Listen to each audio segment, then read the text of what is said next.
English first Kannada next ವಿಶೇಷ ಚರ್ಚಾ ಕಾರ್ಯಕ್ರಮಕ್ಕೆ ತಮ್ಮೆಲ್ಲರಿಗೂ ಕೂಡ ಆತ್ಮೀಯವಾದಂತಹ ಸ್ವಾಗತ. ನೂತನ ವರ್ಷದ ಆರಂಭದಲ್ಲೇ ಕೂಡ ಸರ್ಕಾರಿ ಕನ್ನಡ ಶಾಲೆಗಳಲ್ಲಿ ರಾಜ್ಯ ಸರ್ಕಾರ ನೂತನವಾದಂತಹ ಯೋಜನೆಯನ್ನ ಅನುಷ್ಠಾನಕ್ಕೆ ತರಬೇಕು ಅನ್ನೋದನ್ನ ಕೂಡ ಈಗಾಗಲೇ ಯಾರಿಗೂ ತಿಳಿಯದಂತಲೇ ಕೂಡ ಕೆಲ ಸರ್ಕಾರಿ ಶಾಲೆಗಳಲ್ಲಿ ಅನುಷ್ಠಾನಕ್ಕೆ ತಂದು ಕೂಡ ಆಗಿದೆ. ಪ್ರಮುಖವಾಗಿ ಮೈಸೂರಿನ ಪಕ್ಕದ ಜಿಲ್ಲೆ ಅಂತಲೇ ಕೂಡ ಕರೆಸಿಕೊಳ್ಳುವಂತಹ ಟಿ ನರಸೀಪುರದ 331 ಸರ್ಕಾರಿ ಕನ್ನಡ ಪ್ರಾಥಮಿಕ ಶಾಲೆಗಳಲ್ಲಿ ಜನವರಿ 1 ಇಂಗ್ಲಿಷ್ ಫೆಸ್ಟ್ ಅನ್ನೋ ಒಂದು ಕಾರ್ಯಕ್ರಮವನ್ನು ಕೂಡ ಹಮ್ಮಿಕೊಳ್ಳಲಾಗಿತ್ತು. ಏನಪ್ಪ ಇದು ಜನವರಿ 1 ಅಂತ ಹೇಳಿದ್ರೆ ಮಕ್ಕಳಿಗೆ ಸಾಮಾನ್ಯವಾಗಿ ಕಾರ್ಯಕ್ರಮಗಳನ್ನು ಆಯೋಜನೆ ಮಾಡ್ತಾರೆ. ಅವರಿಗೆ ಏನಾದರೂ ಕೂಡ ಸಾಂಸ್ಕೃತಿಕ ಚಟುವಟಿಕೆ ಆಟಗಳನ್ನು ಆಡಿಸಿ ಅವರಿಗೆ ಸ್ವೀಟ್ ಹಂಚೋದು ಸರ್ವೇ ಸಾಮಾನ್ಯವಾಗಿತ್ತು. ಆದರೆ ಸದ್ಯ ಇರುವಂತಹ ಸಮ್ಮಿಶ್ರ ಸರ್ಕಾರ ಒಂದು ಮಹತ್ತರವಾದ ಹೆಜ್ಜೆ ನೀಡಲು ಮುಂದಾಗಿರುವಂಥದ್ದು. ಆದರೆ ಆ ಹೆಜ್ಜೆಗೆ ಈಗಾಗಲೇ ಕೂಡ ಸಾಕಷ್ಟು ಟೀಕೆಗಳು ಕೂಡ ವ್ಯಕ್ತವಾಗ್ತಾ ಇದೆ. ಏನಪ್ಪಾ ಅಂತ ಹೇಳಿದ್ರೆ ರಾಜ್ಯದಲ್ಲಿರುವಂತಹ 10,000ಕ್ಕೂ ಅಧಿಕ ಸರ್ಕಾರಿ ಕನ್ನಡ ಪ್ರಾಥಮಿಕ ಶಾಲೆಗಳಲ್ಲಿ ಸಂಪೂರ್ಣವಾಗಿ ಇಂಗ್ಲಿಷ್ ಬಳಕೆಯನ್ನ ಮಾಡುವಂತೆ ಕೂಡ ಯೋಜನೆಯನ್ನ ಕಟ್ಟುನಿಟ್ಟಾಗಿ ಅನುಷ್ಠಾನಕ್ಕೆ ತರಲು ರಾಜ್ಯ ಸರ್ಕಾರ ಮುಂದಾಗ್ತಾ ಇರುವಂಥದ್ದು. ಆದರೆ ನಿಜವಾಗ್ಲೂ ಕೂಡ ನಮ್ಮ ಕನ್ನಡ ನಾಡಲ್ಲಿ ಅದು ಕನ್ನಡ ಪ್ರಾಥಮಿಕ ಶಾಲೆ, ಸರ್ಕಾರಿ ಕನ್ನಡ ಪ್ರಾಥಮಿಕ ಶಾಲೆ ಅಂತ ಕರೆಸಿಕೊಳ್ಳುತ್ತೆ. ಈ ಕನ್ನಡ ಶಾಲೆಗಳಲ್ಲಿ ಮಾತನಾಡೋದಾಗಿರ್ಬೋದು, ವ್ಯಾವಹಾರಿಕ ಭಾಷೆಯನ್ನ ಸಂಪೂರ್ಣವಾಗಿ ಇಂಗ್ಲಿಷ್ ಮಯವನ್ನ ಮಾಡಿದ್ರೆ ಕನ್ನಡ ಉಳಿಯೋದಾದ್ರೂ ಎಲ್ಲಿ ಅಂತ ಕನ್ನಡ ಪರ ಹೋರಾಟಗಾರರು, ಕನ್ನಡ ಪರ ಸಂಘಟನೆಗಳು ಇದೀಗ ತಮ್ಮ ವಿರೋಧವನ್ನ ವ್ಯಕ್ತಪಡಿಸಿದೆ. ಆದರೆ ಪ್ರಮುಖವಾಗಿ ಗಮನಿಸಬೇಕಾದಂತಹ ಅಂಶ ಅಂತ ಹೇಳಿದಂತಹ ಸಂದರ್ಭದಲ್ಲಿ ರಾಜ್ಯದಲ್ಲಿರುವಂತಹ ಸಮ್ಮಿಶ್ರ ಸರ್ಕಾರದ ಸಮನ್ವಯ ಸಮಿತಿಯ ಅಧ್ಯಕ್ಷರಾಗಿರುವಂತಹ ಸಿದ್ದರಾಮಯ್ಯನವರ ತವರಿನಲ್ಲೇ ಕೂಡ ಮೊದಲಿಗೆ ಈ ಯೋಜನೆಯನ್ನ ಅನುಷ್ಠಾನಕ್ಕೆ ತರಲು ರಾಜ್ಯ ಸರ್ಕಾರ ಮುಂದಾಗಿದೆ. ಆದರೆ ಈ ಯೋಜನೆಗೆ ಸ್ವತಃ ಸಿದ್ದರಾಮಯ್ಯನವರೇ ಕೂಡ ವಿರೋಧವನ್ನ ವ್ಯಕ್ತಪಡಿಸಿದ್ದು, ಈ ವಿರೋಧವನ್ನ ವ್ಯಕ್ತಪಡಿಸಿರುವುದಕ್ಕಾಗಿ ದಲಿತ ಸಂಘರ್ಷ ಸಮಿತಿಗಳು ಕೂಡ ಸಿದ್ದರಾಮಯ್ಯನವರ ವಿರುದ್ಧವೇ ಹೋರಾಟಕ್ಕೆ ಕೂಡ ಮುಂದಾಗಿರುವಂಥದ್ದು. ಹಾಗಿದ್ರೆ ಎಲ್ಲೋ ಒಂದು ಕಡೆ ಆಂಗ್ಲ ಮಾಧ್ಯಮ ಶಾಲೆಗಳ ಒಂದು ಆಟಾಟೋಪ ಆಗಿರ್ಬೋದು, ಅವರ ಒತ್ತಡಕ್ಕೆ ಮಣಿದು ಈ ರೀತಿಯಾಗಿ ಕನ್ನಡದ ನಾವು ತುಳಿಯೋಕೆ ಹೋಗ್ತಾ ಇದೀವ ಅನ್ನೋ ಒಂದು ಪ್ರಶ್ನೆಯನ್ನ ಕೂಡ ಸಾರ್ವಜನಿಕರು ಇಟ್ಟಿರುವಂಥದ್ದು. ಯಾಕಂದ್ರೆ ಸಾಮಾನ್ಯವಾಗಿ ಪೋಷಕರಲ್ಲಿ ನಮ್ಮ ಮಕ್ಕಳು ಕೂಡ ಇಂಗ್ಲಿಷ್ ಅನ್ನ ಕಲಿಬೇಕು, ನಮ್ಮ ಮಕ್ಕಳು ಕೂಡ ಮತ್ತೊಂದು ಮುಂದೆ ಅವರ ಜೀವನದಲ್ಲಿ ಉತ್ತಮವಾದಂತಹ ಜೀವನವನ್ನ ಕಟ್ಕೊಳ್ಬೇಕು ಅನ್ನೋ ಆಸೆ ಇರುತ್ತೆ. ಹಾಗಿದ್ರೆ ಕನ್ನಡದಲ್ಲಿ ಓದಿ ಅಥವಾ ಕನ್ನಡ ಪ್ರಾಥಮಿಕ ಶಾಲೆಯಲ್ಲಿ ಓದಿದಂಥವರಿಗೆ ಯಾಕೆ ಈ ರೀತಿಯಾದಂತಹ ಒಂದು ಸಾಕಷ್ಟು ರೀತಿಯಾದಂತಹ ಯೋಜನೆಗಳನ್ನ ಅವರ ಹೆಸರಲ್ಲೇ ತರಕ್ಕೆ ಮುಂದಾಗ್ತಾ ಇದೆ? ಕನ್ನಡ ಮಾಧ್ಯಮದಲ್ಲಿ ಓದಿ ಕನ್ನಡದಲ್ಲಿ ವ್ಯವಹರಿಸಿದ್ರೆ ಮುಂದೆ ಜೀವನದಲ್ಲಿ ಸೆಟ್ಲ್ ಆಗೋಕೆ ಸಾಧ್ಯ ಅಲ್ವಾ? ರಾಜ್ಯ ಸರ್ಕಾರ ಹೇಳ್ತಾ ಇರುವಂತಲೇ ಇಂಗ್ಲಿಷಲ್ಲಿ ಓದಿದ್ರೆ ಕನ್ನಡದಲ್ಲಿ ವ್ಯವಹರಿಸೋದು ಎಷ್ಟು ಮಟ್ಟಿಗೆ ಈಸಿ ಆಗುತ್ತೆ? ಇದು ಒಂದು ರೀತಿ ಖಾಸಗಿ ಶಾಲೆಗಳ ಒತ್ತಡಕ್ಕೆ ಮಣಿದು ಸರ್ಕಾರ ಈ ರೀತಿಯಾದಂತಹ ಒಂದು ಆದೇಶಕ್ಕೆ ಮುಂದಾಗ್ತಾ ಇದೆ ಅಥವಾ ಯಾರನ್ನ ಓಲೈಸಲು ರಾಜ್ಯ ಸರ್ಕಾರ ಈ ಕ್ರಮಕ್ಕೆ ಮುಂದಾಗ್ತಾ ಇದೆ? ಇವೆಲ್ಲದರ ಕುರಿತಾದ ಸಂಪೂರ್ಣ ಚಿತ್ರವನ್ನ ನಿಮ್ಮ ಮುಂದೆ ಇಡ್ತೀವಿ. ಇದುವೇ ಹೊತ್ತಿನ ವಿಶೇಷ ಇಂಗ್ಲಿಷ್ ಫಸ್ಟ್ ಕನ್ನಡ ನೆಕ್ಸ್ಟ್. ನಾನು ನಾಚಪ್ಪ.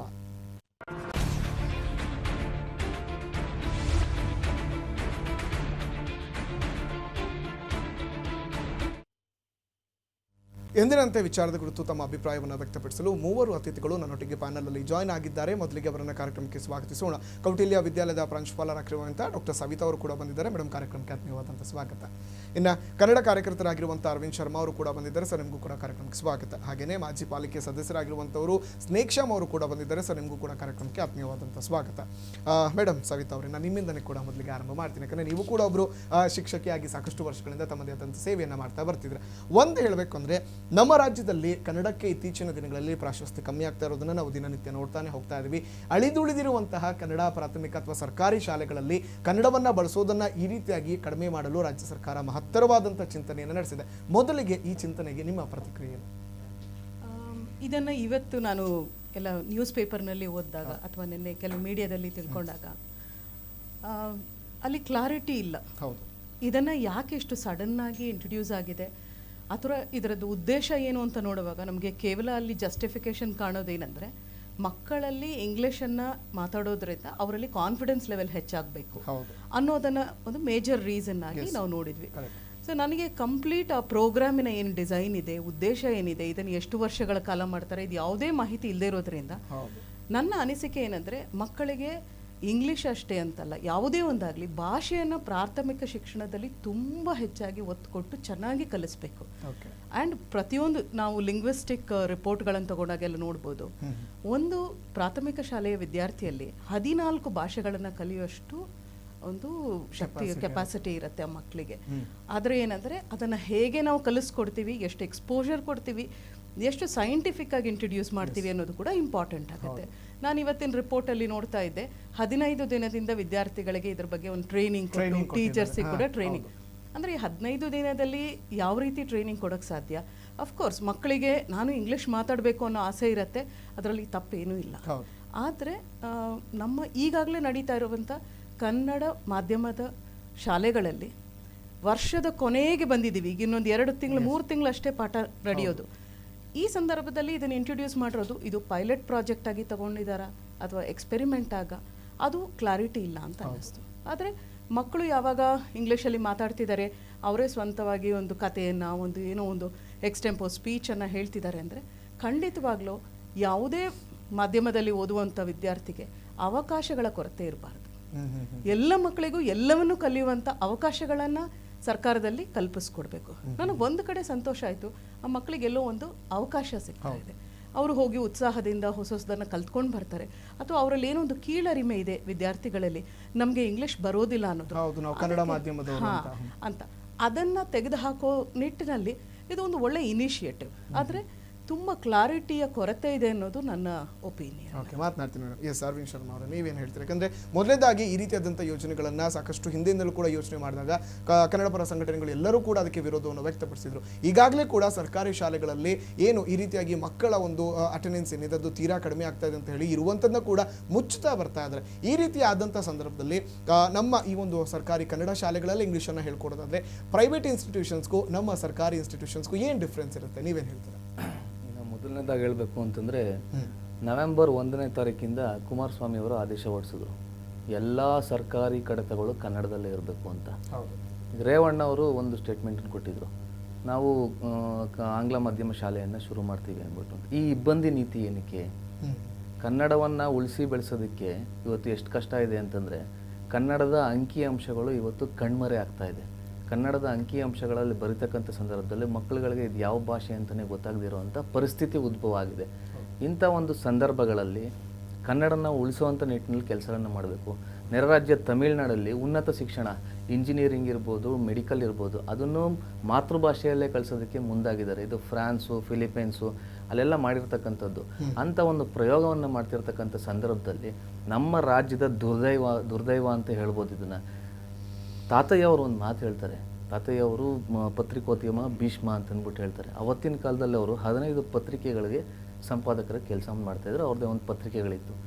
ಅವ್ರನ್ನ ಬ್ರಿಟಿಷರು ಮೈಸೂರಿಗೆ ಬಂದಾಗ ನಾವು ಚರ್ಚೆ ಮಾಡಬೇಕು, ಮೈಸೂರಲ್ಲಿ ಯಾವ ಸೂಕ್ತವಾದ ವ್ಯಕ್ತಿ ಇಲ್ಲ, ಇಂಗ್ಲೀಷ್ ಇದು ಮಾಡಿದಿರೋ ವ್ಯಕ್ತಿ ಇಲ್ಲ ಅಂದಾಗ ಯಾರೋ ಒಬ್ರು ಹೇಳಿದ್ರು ತಾತಯ್ಯ ಅವರಿದ್ದಾರೆ ಹೋಗಿ ಅಂದ್ಬಿಟ್ಟು.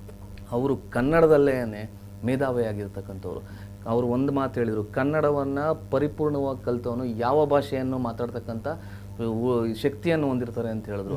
ನೀವು ಮನೆ ತಳಪಾಯ ನೆಟ್ಟಿಗಿತ್ತು ಅಂತಂದರೆ ಬಿಲ್ಡಿಂಗ್ ಮೇಲ್ಗಡೆ ಏರಿಸ್ಕೊಂಡು ಹೋಗ್ಬೋದು. ತಳಪಾಯನೇ ಬಿಗಿ ಇಲ್ಲ ಅಂತಂದರೆ ಈ ಕೊನೆಯ ತೀರ್ಮಾನಗಳಲ್ಲಿ ಇವರು ಬಂದಿರತಕ್ಕಂಥ ಸಂದರ್ಭದಲ್ಲಿ ಈ ವರ್ಷದ ಅಂತ್ಯದಲ್ಲಿ ಇಂಥ ನಿರ್ಧಾರವನ್ನು ತೆಗೆದುಕೋತು ಅಂತಂದರೆ ಪೋಷಕರಿಗೂ ಇನ್ನು ಇಂಗ್ಲೀಷ್ ಗೊತ್ತಿರಬೇಕು. ಪೋಷಕರಿಗೆ ಗೊತ್ತಿಲ್ಲ ಅಂದರೆ ಮಕ್ಕಳು ಎಲ್ಲಿಂದ ಕಲಿತಾರೆ? ಯಾವುದೇ ಕಾರಣಕ್ಕೂ ಇಲ್ಲ, ಕಲಿಯೋಕ್ಕಾಗೋದಿಲ್ಲ. ಮಕ್ಕಳುಗಳ ಮೇಲೆ ನಿರಂತರವಾಗಿ ಹೇರಿಕೆ ಮಾಡ್ತಕ್ಕಂಥ ಕೆಲಸಗಳಾಗುತ್ತೆ. ಇಂಥ ಒಂದು ಸಂದರ್ಭದಲ್ಲಿ ಸರ್ಕಾರದ ಇಬ್ಬಂದಿ ನೀತಿ ಇದೆಯಲ್ಲ, ಯಾರನ್ನೋ ಒಬ್ರನ್ನ ಓಲೈಸೋದಕ್ಕೆ ಈಗ ಕಾನ್ವೆಂಟ್ಗಳಿರ್ಬೋದು ಎಲ್ಲ ಉಳ್ಳವರ ಪಾಲಾಗಿದೆ. ಎಲ್ಲ ದೊಡ್ಡ ದೊಡ್ಡ ಮಿನಿಸ್ಟ್ರಿಗಳು ಅವ್ರದ್ದು ಏನೇ ಕಾನ್ವೆಂಟ್ ಇದೆ.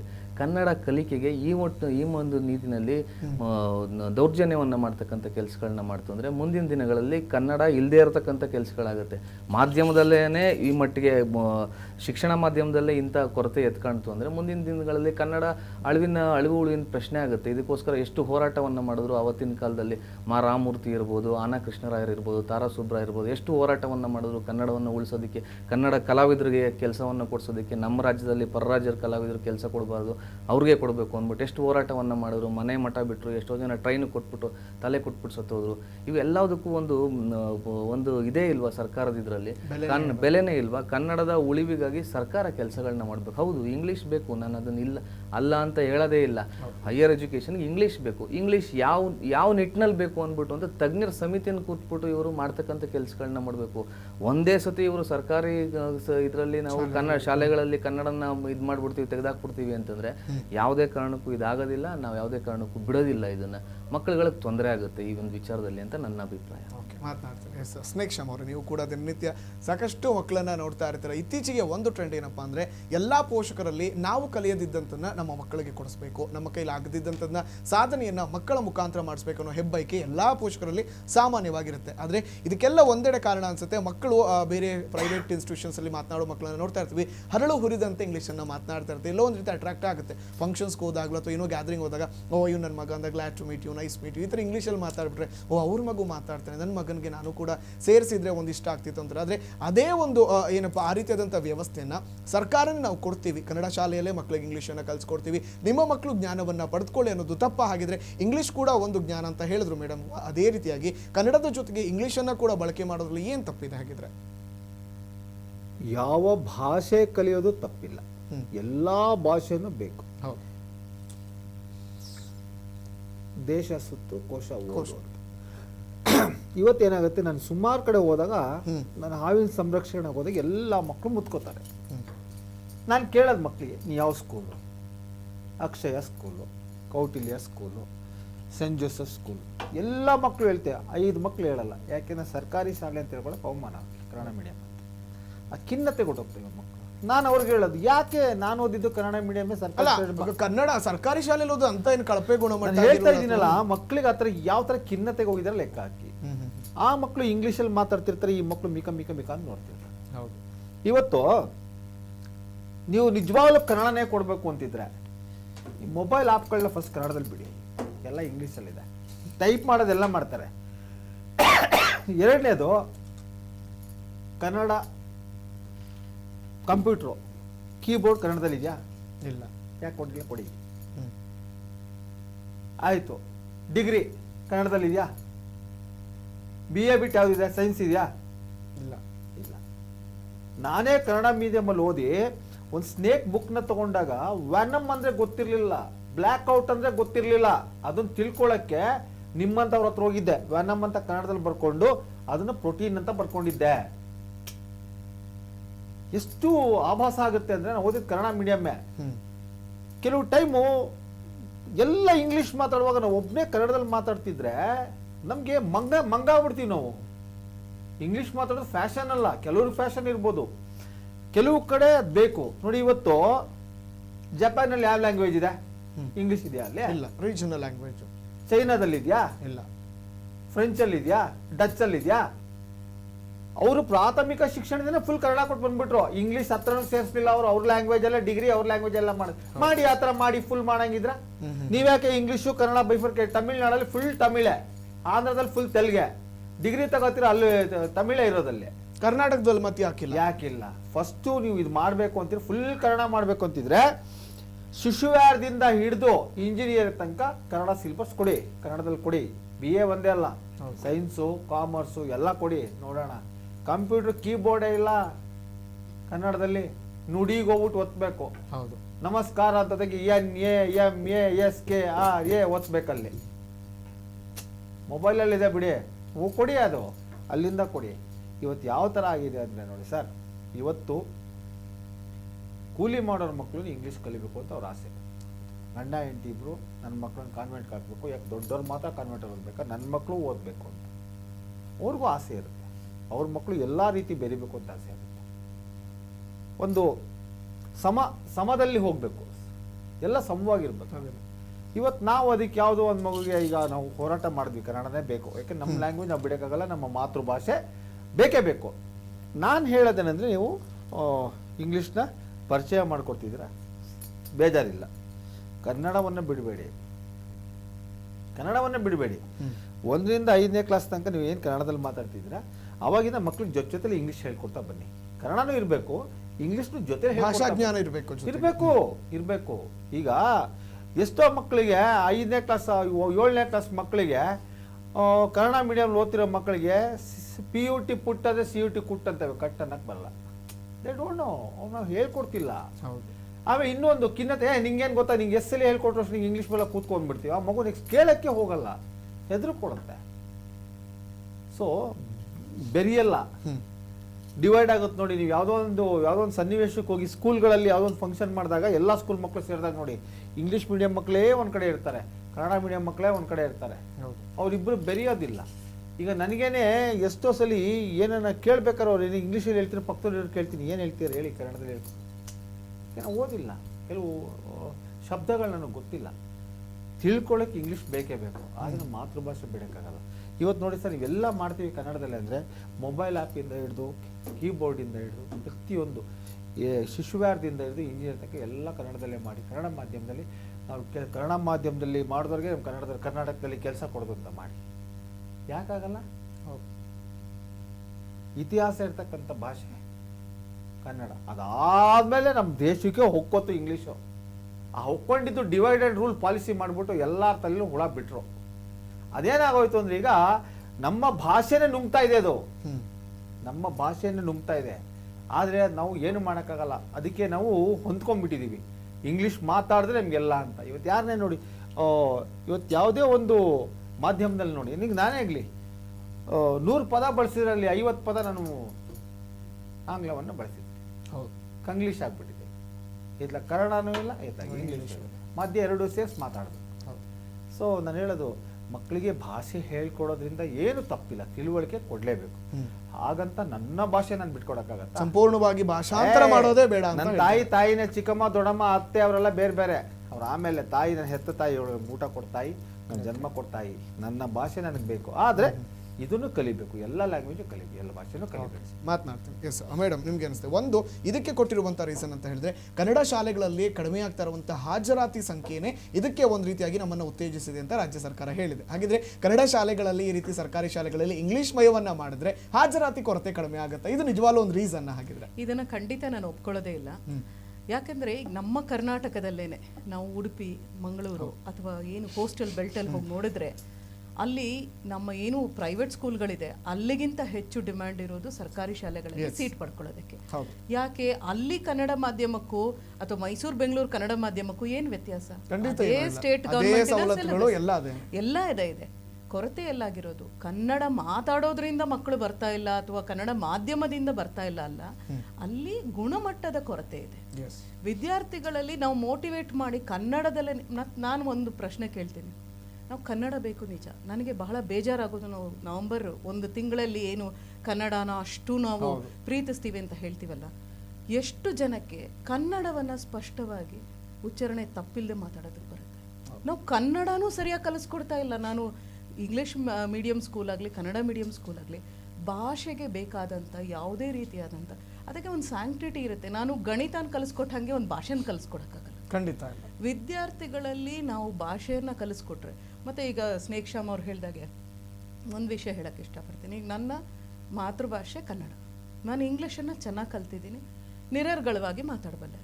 ಆದರೆ ನೀವು ಯಾವುದೇ ಒಂದು ಪ್ರಶ್ನೆ ಕೇಳಿದಾಗ, ಸಪೋಸ್ ಒಂದು ಮ್ಯಾಥಮ್ಯಾಟಿಕ್ಸ್ ಏನೋ ಒಂದು ಕೇಳ್ತೀರಾ, ಲೆಕ್ಕ ಹಾಕೋಬೇಕು, ತರಕಾರಿ ಒಂದು ದುಡ್ಡು ಕೊಡಬೇಕು, ನಾನು ಲೆಕ್ಕ ಹಾಕ್ಕೊಳ್ಳೋದೇ ಕನ್ನಡದಲ್ಲಿ. ಹೌದು, ನಮಗೆ ಎಷ್ಟೊಳ್ಳೆ ಇಂಗ್ಲೀಷ್ ಬಂದರೂ ನಮ್ಮ ಮಾತೃಭಾಷೆಯ ಏನು ಬುನಾದಿ ಇರಬೇಕು ಅಂತ ಹೇಳ್ತೀವಿ, ಅದು 100% ನಿಜ.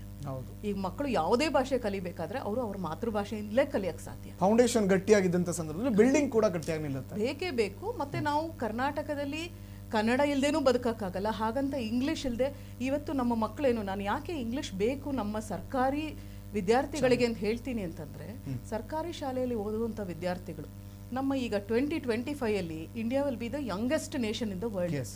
ಪ್ರತಿಯೊಂದು ದೇಶದಿಂದನೂ ಮಾನವ ಸಂಪನ್ಮೂಲ ಬೇಕು ಅಂತ ಎಲ್ಲಿಗೆ ಬರ್ತಾರೆ? ಭಾರತಕ್ಕೆ ಬರ್ತಾರೆ. ನಮ್ಮ ವಿದ್ಯಾರ್ಥಿಗಳಿಗೆ ಬೇರೆ ಬೇರೆ ದೇಶಗಳಲ್ಲಿ ಹೋಗಿ ಬದುಕು ಕಟ್ಕೊಳ್ಳುವಂಥ ಅವಕಾಶಗಳು ಸಿಗುತ್ತೆ. ಇಂಗ್ಲಿಷ್ ಗೊತ್ತಿಲ್ಲ ಅನ್ನೋ ಒಂದೇ ಒಂದು ಕಾರಣಕ್ಕೆ ಈ ವಿದ್ಯಾರ್ಥಿಗಳು ಯಾಕೆ ಹಿನ್ನಡೆಯನ್ನು ಅನುಭವಿಸ್ಬೇಕು? ನಾನು ಹೇಳೋದೇನೆಂದರೆ, ನಮ್ಮ ಎಜುಕೇಷನ್ ಡಿಸೈನನ್ನು ಹೇಗೆ ಮಾಡಬೇಕಂದ್ರೆ, ಕನ್ನಡಕ್ಕೆ ಅತ್ಯಂತ ಹೆಚ್ಚು ನಾವು ಪ್ರಾಶಸ್ತ್ಯ ಕೊಡಬೇಕು, ಮತ್ತು ಒಳ್ಳೆ ಕನ್ನಡವನ್ನು ಭದ್ರ ಬುನಾದಿ ಹಾಕೋದ್ರ ಮೂಲಕ ಕಲಿಸಿ ಇಂಗ್ಲೀಷನ್ನು ಒಂದು ಭಾಷೆಯಾಗಿ ಅಚ್ಚುಕಟ್ಟಾಗಿ ಕಲಿಸ್ಬೋದು. ಈಗ CBSE ಶಾಲೆಗಳಲ್ಲಿ ನಾವು ಕನ್ನಡನೂ ಕಲಿಸ್ತೀವಿ, ಹಿಂದಿನೂ ಕಲಿಸ್ತೀವಿ, 3 ಲ್ಯಾಂಗ್ವೇಜಸ್ ಎಲ್ಲನೂ ಚೆನ್ನಾಗಿ ಕಲಿತಾರೆ ಮಕ್ಕಳು. ನಮ್ಮಲ್ಲಿ ಒಂದು ವಿಲ್ ಪವರ್ ಬೇಕು. ನಮ್ಮ ಸರ್ಕಾರಿ ಶಾಲೆಗಳಲ್ಲಿ ವಿದ್ಯಾರ್ಥಿಗಳಿಗೆ ಯಾವುದೇ ರೀತಿ ಮುಂದೆ ಅವಕಾಶದ ಕೊರತೆ ಆಗಬಾರ್ದು. ಖಂಡಿತ. ಮೊದಲಿಗೆ ಹೇಳಬೇಕಂದ್ರೆ ನೀವು ಹೇಳಿದ ತುಂಬ ಒಳ್ಳೆ ಪಾಯಿಂಟ್. ಯಾಕಂದರೆ ಅವಕಾಶದ ಕೊರತೆ ನಮ್ಮಲ್ಲಿ ಇದ್ದಾಗ ಅವಕಾಶವನ್ನು ಹುಡ್ಕೊಂಡು ಬೇರೆ ಕಡೆ ಹೋಗುವಂಥ ಚಾನ್ಸಸ್ಗಳಿರೋದ್ರಿಂದ ಇಂಗ್ಲೀಷನ್ನು ಕೂಡ ಜಾಸ್ತಿ ಈ ರೀತಿಯಾಗಿ. ಈಗ ನೀವೇ ನಿಮ್ಮ ಒಂದು ಯಾವುದೋ ಒಂದು ಇಂಟರ್ವ್ಯೂ ಮಾಡ್ತೀರಾ, ನೀವಲ್ಲಿ ಎಷ್ಟೇ ಒಳ್ಳೆ ಕನ್ನಡ ಇರಲಿ, ಎಷ್ಟೇ ಒಳ್ಳೆ ರ್ಯಾಂಕ್ ಹೋಲ್ಡರ್ ಆಗಿರಲಿ, ನನಗೆ ಕನ್ನಡದ ಜೊತೆ ಇಂಗ್ಲೀಷು ಬರುತ್ತೆ ಅಥವಾ ಇಂಗ್ಲೀಷ್ ಜೊತೆ ಜರ್ಮನ್ನು ಬರುತ್ತೆ ಅಂದರೆ ನೀವು ಎಂಥವ್ರನ್ನ ಆಯ್ಕೆ ಮಾಡ್ಕೊಳ್ತೀರಾ? ನಮ್ಮ ವಿದ್ಯಾರ್ಥಿಗಳಿಗೆ ಕಲಿಯುವಷ್ಟು ಒಂದು ಪ್ರಬುದ್ಧತೆ ಇದೆ ಅಥವಾ ಕೆಪಾಸಿಟಿ ಇದೆ, ನಾವು ಯಾಕೆ ಮಕ್ಳಿಗೆ ಕೊಡಬಾರ್ದು? ಖಂಡಿತ ಗೌರ್ಮೆಂಟ್ ಶಾಲೆಯಲ್ಲಿ ಇಂಗ್ಲೀಷನ್ನು, ಗುಣಮಟ್ಟದ ಇಂಗ್ಲೀಷನ್ನು ಕಲಿಸ್ಬೇಕು. ಅದೇ ರೀತಿ ಕನ್ನಡ ಬಗ್ಗೆ ಒಲವನ್ನು ಮೂಡಿಸ್ಬೇಕು. ನಾವು ಕನ್ನಡನ ಹೇರೋದಲ್ಲ. ನಾನು ಮಕ್ಕಳಿಗೆ ಹೇಳ್ತಾ ಇರ್ತೀನಿ, ಕನ್ನಡನ ಉಳಿಸಿ ಅಂದರೆ ನನಗೆ ಮೈ ಉರಿ ಬರುತ್ತೆ. ನಾವ್ ಯಾಕೆ ಕನ್ನಡ ಉಳಿಸ್ಬೇಕು? ನಮ್ಮನ್ನ ನಾವು ಉಳಿಸ್ಕೊಳ್ಳೋಕೆ ಕನ್ನಡ ಕಲಿಬೇಕು. ಅರೆ ಒಂದು ಭಾಷೆ ಕಲೀಲಿಲ್ಲ ಅಂದ್ರೆ ಅದರಲ್ಲಿರುವಂಥ ಭಂಡಾರವನ್ನ ನಾವು ಕಳ್ಕೊಳ್ತೀವಿ. ಹಾಗಾಗಿ ಭಾಷೆ ನಮ್ಮನ್ನು ಉಳಿಸುತ್ತೆ, ನಾವು ಭಾಷೆಯನ್ನು ಉಳಿಸೋದಲ್ಲ. ಅದನ್ನ ಮಾತಾಡೋದ್ರ ಬಗ್ಗೆ ಈಗ ನಾನು ಒಂದು ಕನ್ನಡನ ಮಾತಾಡ್ತಾ ಹೋದ್ರೆ ಮಾತ್ರ ಅದು ಉಳಿಯೋದಕ್ಕೆ ಸಾಧ್ಯ. ಹಾಗಾಗಿ ನಾವು ಮಕ್ಕಳಲ್ಲಿ ಕನ್ನಡ ಮಾತಾಡೋದು ತಪ್ಪು ಅನ್ನೋದನ್ನ ಡೆವಲಪ್ ಮಾಡಬಾರ್ದು.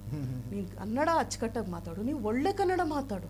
ನಾವು ಇವತ್ತು ನೀವು ನೋಡಿದ್ರೆ ನಿಮ್ಮ ಯಾವುದೇ ಒಂದು ಚಾನಲಲ್ಲಿ ಒಳ್ಳೆ ಕನ್ನಡ ಮಾತಾಡೋರಿಗೆ ತುಂಬ ಬೇಡಿಕೆ ಇದೆ. ಒಳ್ಳೆ ನ್ಯೂಸ್ ರೀಡರ್ಸ್ ಬೇಕು, ಎಲ್ಲದರಲ್ಲೂ ಡಿಮ್ಯಾಂಡ್ ಇರುತ್ತೆ. ಅದ್ರಿಗೆ ಯಾವುದೇ ಒಂದನ್ನು ಗುಣಮಟ್ಟದಲ್ಲಿ ನಾವು ಕಲಿಸ್ಕೊಡ್ಬೇಕು. ಮತ್ತು ಇಂಗ್ಲೀಷ್ ಖಂಡಿತ ಬೇಕು ಸರ್ಕಾರಿ ಶಾಲೆ ವಿದ್ಯಾರ್ಥಿಗಳಿಗೆ. ನಾನು ಮಾತ್ರ ಇಂಗ್ಲೀಷ್ ಇಲ್ಲ ಅಂತ ಏನು ಎನ್ರೋಲ್ಮೆಂಟ್ ಕಡಿಮೆ ಆಗ್ತಿದೆ, ಅಡ್ಮಿಷನ್ ಆಗ್ತಾ ಇಲ್ಲ, ಗೌರ್ಮೆಂಟ್ ಶಾಲೆ ಮುಚ್ತಾ ಇದೆ ಅನ್ನೋದನ್ನ ಖಂಡಿತ ಒಪ್ಪೋದಿಲ್ಲ. ಓಕೆ ಮ್ಯಾಮ್, ಖಂಡಿತ ನಿಮ್ಗಳ ಜೊತೆ ನಾನು ಮತ್ತಷ್ಟು ಮಾತುಕತೆಯನ್ನು ಮುಂದುವರಿಸ್ತೀನಿ ಚಿಕ್ಕ ಬ್ರೇಕ್ನ ನಂತರ.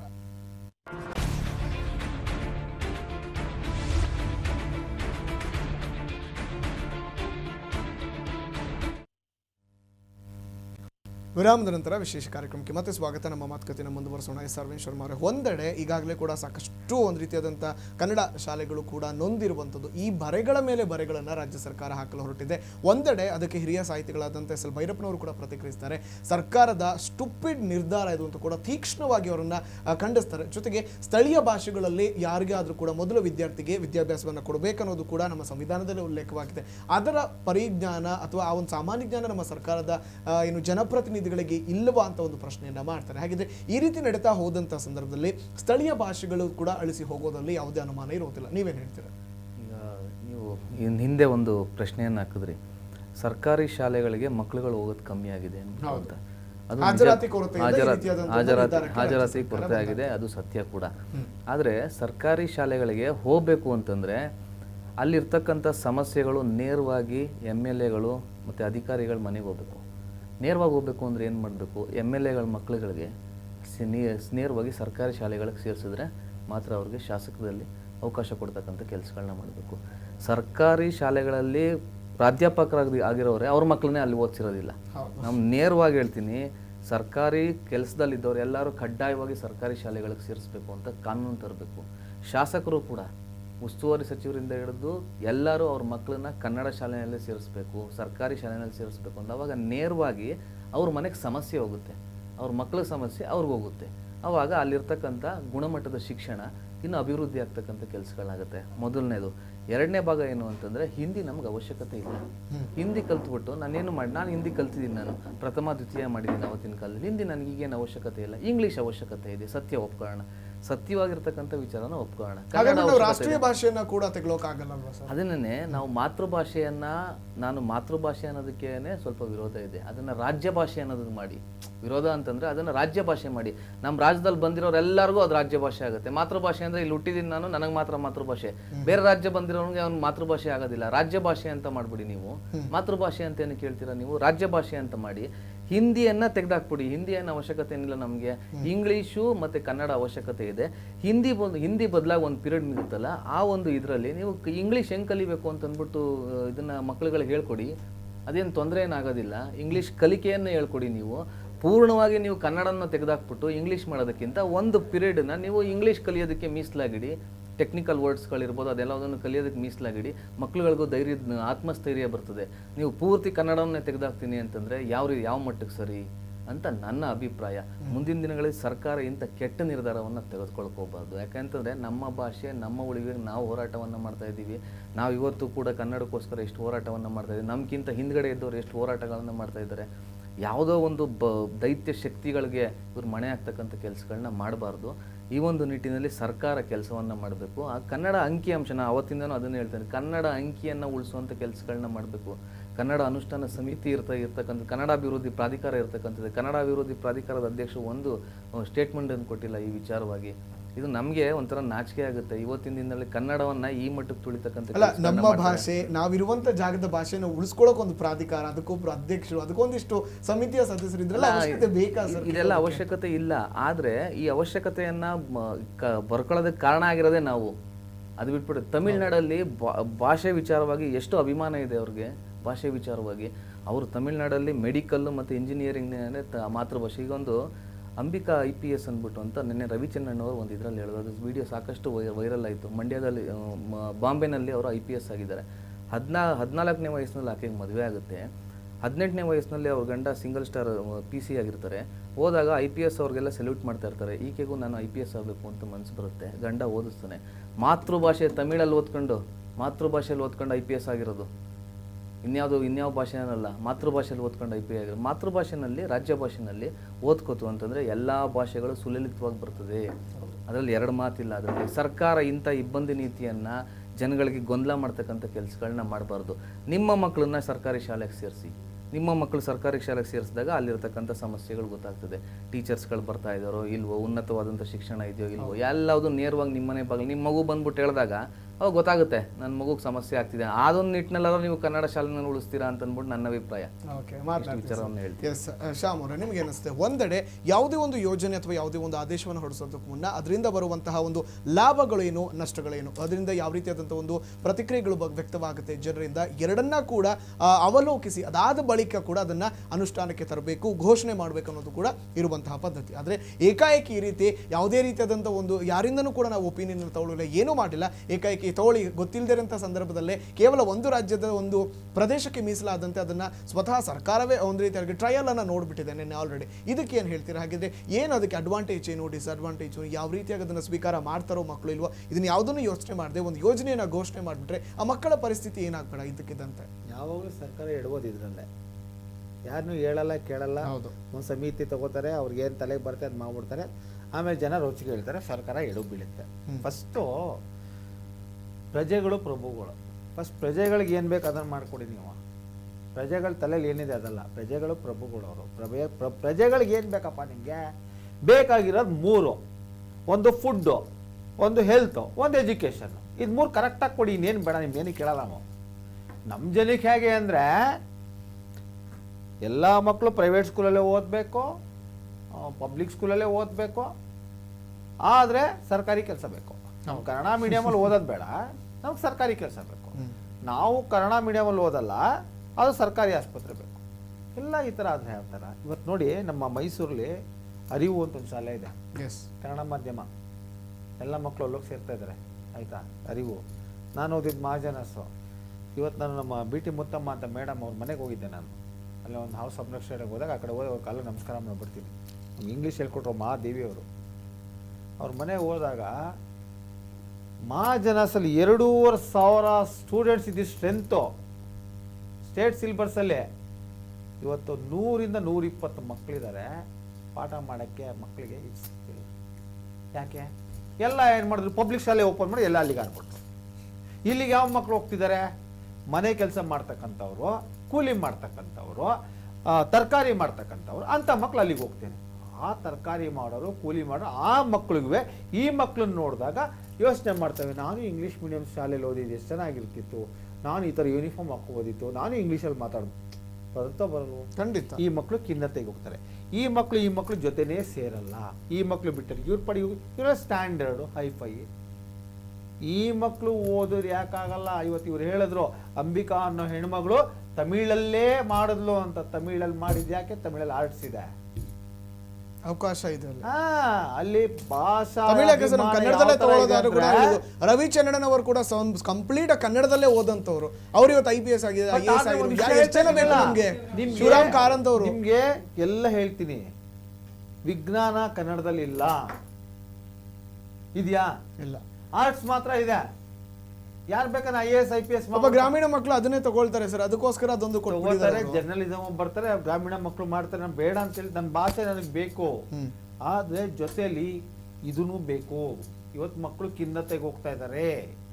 ಇವತ್ತು ನನ್ನ ಮನೆ ಕೆಲಸ ಮಾಡ್ತಕ್ಕಂಥ ಮಾದೇವಿ ಮಗಳು ನಿರ್ಮಲಾ ಕಾನ್ವೆಂಟ್ಗೆ ಹಾಕಿದ್ದಾಳೆ. ಸಾಲನೋ ಸೋಲನೋ ನಂತರ ನನ್ನ ಮಗಳಾಗೋದು ಬೇಡ, ನನ್ನ ಮಗಳು ಒಂದು ಉತ್ತಮವಾಗಿ ಓದಬೇಕು, ಅದಕ್ಕೆ ಹಾಕಿದ್ದೀನಿ ಅಂತಾಳೆ.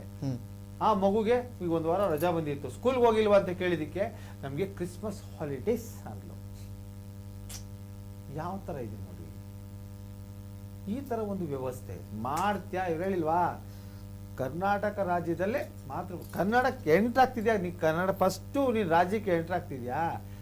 ಬಂದಿದ ತಕ್ಷಣ ಫಸ್ಟ್ ಕನ್ನಡ ಕಲ್ತ್ಕೊ. ಮೇಡಮ್ ಹೇಳಿದ್ರು, ಕನ್ನಡ ಉಳಿಸಿ, ಕನ್ನಡ ಬೆಳೆಸಿ, ಬಳಸಿದಾಗ ಬೆಳೆಯುತ್ತೆ. ನಿಜವಾದ ಬೆಳೆದಾಗ ಕನ್ನಡ ಉಳಿಯುತ್ತೆ. ರಾಜ್ಯೋತ್ಸವ ಅಂದ್ರೆ ಏನಂದ್ರೆ ಯಾರು ಕನ್ನಡ ಗೊತ್ತಿಲ್ಲ ಅವ್ರು ಕನ್ನಡ ಹೇಳ್ಕೊಡದೆ ನಿಜವಾದ ಕನ್ನಡ ರಾಜ್ಯೋತ್ಸವ. ನಿಜ. ಆ ಇಂದ ಜ್ಞಾ ತನಕ ಪ್ರತಿಯೊಂದು ಹೇಳ್ಕೊಡ್ಬೇಕು. ಇವತ್ತು ಯಾವ ಥರ ಆಗಿದೆ ಪರಿಸ್ಥಿತಿ, ಯಾವ ಥರ ಇದೆ. ನಮಗೆ ಎಷ್ಟೋ ಪದಗಳು ಇಂಗ್ಲೀಷಿಂದ ಕನ್ನಡದಲ್ಲಿ ಇಂಗ್ಲೀಷಿಂದ ಟ್ರಾನ್ಸ್ಲೇಟ್ ಮಾಡಕ್ ಬರಲ್ಲ. ಒಂದೇನು ಗೊತ್ತಾ ಶ್ಯಾಮ್ ಅವರೇ, ನಾವು ಈಗ ಫಾರಿನರ್ಸ್ ಬಂದಾಗ ಅವರಿಗೆ ಗೊತ್ತಿಲ್ಲ ಗೊತ್ತು ಅಂತ ಹೇಳ್ಕೊಟ್ಬಿಟ್ಟೆ ಖುಷಿ ಪಡ್ತೀವಿ, ಫಾರಿನರ್ಸ್ ಕನ್ನಡ ಮಾತಾಡ್ತಿದ್ದಾರೆ ಅಂತ.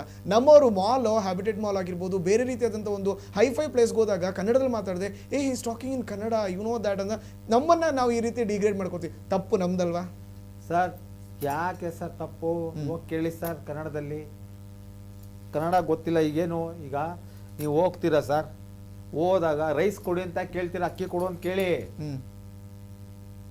ಗ್ರಾಸರಿ ಅಂತ ಗ್ರಾಸರೀಸ್ ತರಕ್ ಹೋಗಿದೆ ಅಂತ ಯಾಕಂತೀರಾ? ಗ್ರೀನ್ಸ್ ಅಂತ ಯಾಕಂತೀರಾ? ಸೊಪ್ಪು ಅಂತೇಳಿ ಮನೆಗೆ ದಿನಸಿ ಸಾಮಾನು ತರಕ್ ಹೋಗಿದೆ ಅಂತ ಹೇಳಿ ಹೇಳಿ. ಅದೆಲ್ಲ ಹೇಳಲ್ಲ, ಮಗುಗೆ ಅಲ್ಲಿಂದನೇ ಹೇಳ್ಕೊಡೋದು. ಗ್ರೀನ್ಸ್ ತಗೊಂಬಾ, ಅದೇ ನಾನೇ ಹೇಳಿದೆ, ಕುಕ್ಕುಂಬರ್ ನಾವೇ ಹೇಳ್ಕೊಡುವ ತಗೊಂಬಾ. ಬೆಳೆಸ್ತಾ ಇರುವಂಥದ್ದು. ಸರ್ ನಮ್ಮಲ್ಲಿ ಗ್ರಾಮೀಣ ಸೊಗಡು ಎಷ್ಟು ಚೆನ್ನಾಗಿದೆ ಅಂದ್ರೆ ಆ ಸೊಗಡು ಯಾವ ಭಾಷೆಯಲ್ಲೂ ಇಲ್ಲ. ನಮ್ಮ ಕನ್ನಡ ಇಂಗ್ಲೀಷಲ್ಲಿ ಸರ್ ಒಂದು ವಿಷಯ ಹೇಳ್ತೀನಿ, ಇಂಗ್ಲೀಷಲ್ಲಿ ಮಲ್ಕೋ ಅನ್ನೋಕ್ಕೇನು ಸರ್? ಸ್ಲೀಪ್ ಅಲ್ವಾ? ನಮ್ಮ ಕನ್ನಡದಲ್ಲಿ ಯಾವ ಥರ ಇದೆ? ಮಲಗಿದ್ದಾನೆ, ಬಿದ್ಕೊಂಡಿದ್ದಾನೆ, ಹಾರಾಕೊಂಡಿದ್ದಾನೆ, ತೂಗುಡಿಸ್ತಾ ಇದ್ದಾನೆ. ಎಷ್ಟು ಪದ ಬೇಕು ನಿಮ್ಗೆ? ಕೋಪ ಬಂದಾಗ ಮುಂಡೆ ದಿನ ಬಿದ್ಕೊಂಡಿದೆ ಅಂತಾರೆ, ನಿದ್ದೆ ಮಾಡ್ತಿದ್ದಾನೆ. ಎಷ್ಟಿದೆ ನೋಡಿ ಪದಗಳ ಬಳಕೆ ತುಂಬಾನೇ. ನೋಡಿ, ಒಂದ್ ರೀತಿ ಜ್ಞಾನ ಭಂಡಾರವೇ ಇದೆ ನಮ್ದಲ್ಲಿ, ತುಂಬಾನೇ ಕನ್ನಡ ಕಲ್ತ್ಕೋಬೇಕು ಅದನ್ನ ನಾವು. ನಮ್ಮ ಗ್ರಾಮೀಣ ಸೊಗಡು, ಜಾನಪದ ಸೊಗಡು. ನೀವು ಜಾನಪದನ ಮಾತಾಡಿದ್ರೆ ನಮ್ಗೆ ಅಶ್ಲೀಲ, ಅದು ಜಾನಪದದ್ರು ಅಶ್ಲೀಲ, ಅದು ಭಾಷೆ. ಅದು ನೀವ್ಯಾಕೆ ಅಶ್ಲೀಲ ಅನ್ಕೋತೀರ? ಅದನ್ನ ಅಶ್ಲೀಲ ಅನ್ಕೋಬೇಡಿ. ನಮ್ಮ ಭಾಷೆ ಎಂತ ತಾಕತ್ತಿದೆ ಅಂದ್ರೆ ಅಂತಿಂತ ತಾಕತ್ತಿರ್ತಕ್ಕಂಥ ಭಾಷೆ ನಮ್ಮ ಕನ್ನಡ ಭಾಷೆ. ಇದು ಈಗಲೆಲ್ಲ ಮಹಾಭಾರತದಲ್ಲೇ ಒಂದು ಪದ ಇದೆ, ಕರ್ನಾಟ ಅಂತ ಇದೆ. ಆದ್ರೆ ನಾವು ಪ್ರೆಸ್ಟೀಜ್ಗೋಸ್ಕರ, ನಮ್ಮ ಒಂದು ಇದಕ್ಕೋಸ್ಕರ ಅದಕ್ಕೆ ಒಣಜಂಬ ಅಂತೀವಿ. ಆ ಒಣಜಂಬಕ್ಕೋಸ್ಕರ ಒಂದು ಆಂಗ್ಲವನ್ನ ಮಧ್ಯೆ ಸೇರಿಸ್ಕೊಂಡು ಮಾತಾಡ್ತೀವಿ. ಅಥವಾ ಒಂದು ಮಾತಾಡ್ಲಿಲ್ಲ ಅಂದ್ರೆ ಅವಮಾನ ಅನ್ಕೊಂಡಿದೀವಿ. ಯಾವುದು ಪ್ರಪಂಚದಲ್ಲಿ ಯಾವುದೂ ಅವಮಾನ ಅಲ್ಲ ಸರ್, ಯಾವುದೂ ಅವಮಾನ ಅಲ್ಲ. ನಾನು ಹೇಳೋದು ಕನ್ನಡ, ಅದ್ರ ಜೊತೆ ಇಂಗ್ಲೀಷ್ ಬೇಕೇ ಬೇಕು. ಪ್ರತಿಯೊಂದು ಭಾಷೆನೂ ಬೇಕು ಸರ್. ಪ್ರತಿಯೊಂದು ಭಾಷೆ ಇಲ್ಲ ಅಂದರೆ ಮನುಷ್ಯನಿಗೆ ಕಷ್ಟ ಆಗುತ್ತೆ. ಕಲಿತವ ಮಕ್ಕಳು ಕಲಿಯಕ್ಕೆ ಆಸಕ್ತಿ ಇದ್ರೆ ಕಲಿಸಿ, ಇಂಗ್ಲೀಷು ಕಲಿಸಿ, ಹಿಂದಿನೂ ಕಲಿಸಿ, ತಮಿಳು ಕಲಿಸಿ, ಎಲ್ಲ ಕಲಿಸಿ. ಅವ್ರವ್ರ ಒಂದು ಐಕ್ಯೂ ಮೇಲೆ ಹೋಗುತ್ತಲ್ಲ. ಯಾವ್ದು ಕಲಿತವೆ ಕಲಿಯಕ್ಕೆ ಬಿಡಿ. ಆದರೆ ನಾನು ಒತ್ತಡ ಹೇರಬೇಡಿ. ಇಂಗ್ಲೀಷ್ ಕಲೀಲೇಬೇಕು ಅಂತ ಹೇಳಬೇಡಿ. ಈಗ ನಾವು ನಮಗೆ ರ್ಯಾಪಿಡ್ ಎಕ್ಸ್ ಅಂತ ಬರೋದು. ಇವಾಗ ನೀವು ಗ್ರಾಮರ್ ಬುಕ್ ತಗೊಳ್ಳಿ, ಅದ್ರಲ್ಲಿ ಕನ್ನಡದಲ್ಲಿ ಇರುತ್ತೆ, ಇಂಗ್ಲೀಷಲ್ಲಿ ಇರುತ್ತೆ. ಇಂಗ್ಲೀಷ್ ಓದ್ಕೋದು, ಕನ್ನಡ ಬರೋದು ಕನ್ನಡದಲ್ಲಿ ಓದ್ಕೋತಾನೆ. ಅದೇ ಥರ ನೀವು ಆ ಹೇಳ್ಕೊಡೋ ಜೊತೆ ನೆಕ್ಸ್ಟ್ ಪೀರಿಯಡಲ್ಲಿ ABCD ಹೇಳ್ಕೊಡಿ. ಇದನ್ನ ಬಿಟ್ಬಿಡ್ಬೇಡಿ, ಇದನ್ನ ಫುಲ್ ವ್ಯಾನಿಷ್ ಮಾಡಬೇಡಿ. ನಮ್ಮ ಒಂದು ಭಾಷೆನ ನೀವು ತುಳಿಬೇಡಿ. ಇದನ್ನು ಹೇಳ್ಕೊಡಿ, ಇದನ್ನು ಹೇಳ್ಕೊಡಿ. ಟ್ರೈನ್ ಟ್ರ್ಯಾಕ್ ಥರ ಒಂದೇ ಥರ ತೊಗೊಂಡೋಗಿ ಮಗು ಎರಡೂ ಕಲಿಯುತ್ತೆ. ಇದ್ರ ಅರ್ಥನೂ ಅದು ಗೊತ್ತಾಗುತ್ತೆ. ಇಂಗ್ಲೀಷಲ್ಲಿ ಏನು, ಗ್ಲಾಸ್ ಅಂದ್ರೆ ಏನು, ಲೋಟ, ಪ್ರತಿಯೊಂದು ಗೊತ್ತಾಗುತ್ತೆ. ಇದೆಯಲ್ಲ ಸರ್, ಇದು ಎಷ್ಟೋ ಸಾವಿರ ಪದಗಳನ್ನ ತುಂಬಿಕೊಳ್ತಕ್ಕಂಥ ಒಂದು ಮೆಮೊರಿ ಇದಿದೆ ಇದರೊಳಗಡೆ ಅಂತ ತಾಕತ್ತಿದೆ ಇದಕ್ಕೆ. ಪದಜ್ಞಾನವನ್ನ ನಾವು ಬಳಸ್ಕೊಳ್ಳೋದ್ರಿಂದ ನಮ್ಮ ಜ್ಞಾನ ಭಂಡಾರ ಹೆಚ್ಚುತ್ತೆ. ಅದು ಒತ್ತಡವಾಗಿ ಅದನ್ನೇ ಕಂಪ್ಲೀಟ್ ಆಗಿ ಅಲ್ಲಿಗೆ ಮರ್ಜ್ ಆಗೋದು ಬೇಡ. ಖಂಡಿತವಾಗ್ಲೂ ಇವತ್ತು ಹೇಳ್ತೀನಿ, ಇವತ್ತು ಏನು ನಾವು ಆಂಗ್ಲ ಮಾಧ್ಯಮವನ್ನು ತರಬೇಕು ಅಂತಿದ್ರೆ ಆಂಗ್ಲ ಮಾಧ್ಯಮ ಮಾಡಬೇಡಿ, ಇಂಗ್ಲೀಷ್ ಕನ್ನಡ ಎರಡೂ ಒಟ್ಟಿಗೆ ತಗೊಂಡು ಮಾತನಾಡ್ತೀನಿ. ಹಾಗೆ ನಿಜವಾಗ್ಲೂ ಕೂಡ ಎಲ್ಲೋ ಒಂದು ಕಡೆ ರಾಜ್ಯ ಸರ್ಕಾರ ಒಂದು ಕಡೆಯ ಓಲೈಕೆಗಾಗಿ ಈ ರೀತಿಯಾದಂಥ ಯೋಜನೆಯನ್ನು ತರ್ತಾ ಇದೆ, ಅಥವಾ ಯಾವುದೇ ರೀತಿಯಾದಂಥ ಮುಂದಾಲೋಚನೆ ಇಲ್ಲದೆ ದಿಢೀರಾಗಿ ನಿರ್ಧಾರವನ್ನು ತೆಗೆದುಕೊಂಡಿರುವಂಥದ್ದೇ ಕೂಡ ನಿಜವಾಗ್ಲೂ ಈ ರೀತಿಯಾದಂಥ ಒಂದು ಗೊಂದಲಕ್ಕೆ ಕಾರಣವಾಗಿರುವಂಥದ್ದು. ನೋಡೋಣ ಹಾಗಿದ್ರೆ ರಾಜ್ಯ ಸರ್ಕಾರ ಯಾವ ರೀತಿಯಾದಂಥ ಕ್ರಮವನ್ನು ಮುಂದುವರಿಸುತ್ತಾ ಅಥವಾ ಇದನ್ನು ಇಲ್ಲಿಗೆ ಕೂಡ ಕೈ ಬಿಡುತ್ತಾ ಅಂತ. ಮತ್ತಷ್ಟು ಮಾತುಕತೆ ಮುಂದುವರಿಯುತ್ತೆ ಚಿಕ್ಕ ಬ್ರೇಕ್ ನಂತರ.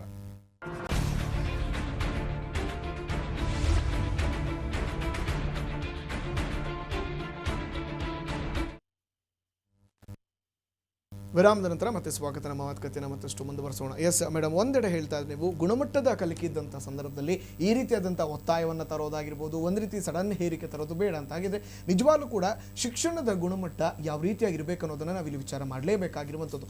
ಇಂಗ್ಲೀಷ್ ಅನ್ನೋ ಒಂದು ಪದ ಎಲ್ಲದಕ್ಕೂ ಕೂಡ ಇಷ್ಟು ಚರ್ಚೆಗೆ ಗ್ರಾಸವಾಗಿರುವಂಥದ್ದು. ಹಾಗಿದ್ರೆ ಇಂಗ್ಲೀಷ್ ಕಲಿಸೋದ್ರಿಂದ ನಿಜವಾಗ್ಲೂ ಕೂಡ ಎಂಥವರು ಬೇಗ ಕಲ್ತ್ಕೋಬೋದಾ? ಶಿಕ್ಷಣದ ಗುಣಮಟ್ಟ ಎಂಥವರಿಂದಲೂ ಕೂಡ ಕಲಿಯಲು ಸಾಧ್ಯವಾಗಿದ್ರೆ ನಾನೇನಂದರೆ ಇವಾಗ ನಾವು ಇಂಗ್ಲೀಷು ನಾವು ಬರೀ ನಮ್ಮ ಕರ್ನಾಟಕ ಅಥವಾ ಸರ್ಕಾರಿ ಶಾಲೆ ಅಂತ ನೋಡಬಾರ್ದು. ಇವತ್ತು ಒಂದು world is a global village ಅಂತ ಹೇಳ್ತೀವಿ. ಯೂನಿವರ್ಸಲ್ ಲ್ಯಾಂಗ್ವೇಜ್ ಅದು ಅಂತ ಅಂದರೆ ಈಗ ನಮ್ಮ ಇಡೀ ಪ್ರಪಂಚ ಹತ್ರ ಬಂದ್ಬಿಟ್ಟಿದೆ. ನೀವು ಒಂದು ಉದಾಹರಣೆ ಹೇಳಬೇಕಂದ್ರೆ ಈಗ ನಾವು ತಮಿಳ್ನಾಡಿನಲ್ಲಿ ಪೂರ್ತಿ ಅವರು ತಮಿಳ್ನಲ್ಲೇ ಎಲ್ಲ ಹೇಳ್ಕೊಡ್ತಿದ್ದಾರೆ ಅಂತ.